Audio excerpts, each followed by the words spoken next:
Өлкө башчысы Садыр Жапаров социалдык тармактагы баракчасында пост жазып, Ысык көлдүн жээгин жөө кыдырып келгенин, жээг таштандыга толуп калганын жазды. Бүгүн дем алыш күнү Ысык көлдүн жээгин жөө кыдырып келдим. Болгону 1 чакырым жээгти видео тасмага тартып алдым. Өзүңөр көрүп тургандай 1 метр таза жер жок. Жээктин баары таштандыга толуп кеткен. Анысы аз келгенсип, унаалар менен көлгө чейин кирип алышкан. Тартипсиздер менен баарылашып көрүп, 20, 30, 40, 50 жылдан кийин да урпактарыбызга таза табият керек деген нерсе бир дагы жараныбыздын оюна келбей турганын билип абдан өкүндүм.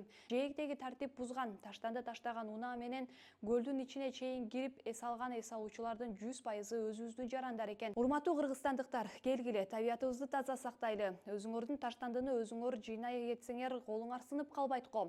Эң жок дегенде эс алуудан кетип атканда таштандыны карап туруп, эртең ушул жерге балам, неберем, чөбөрөм келип отурат го, тазалап кетейинчи деп тазалап кетсеңер, колуңарга бир нерсе жугуп калабы?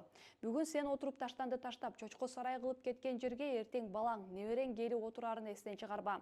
Бул кайрылуум бир эле Ысык көлдүн айланасына тиешелүү эмес. Бүткүл өлкө боюнча эс алуучу жайларга, жайлоолордо жашаган жарандарыбызга, жергиликтүү элдерге, деги эле кыргызстандыктардын баарына тиешелүү деп жазды ал.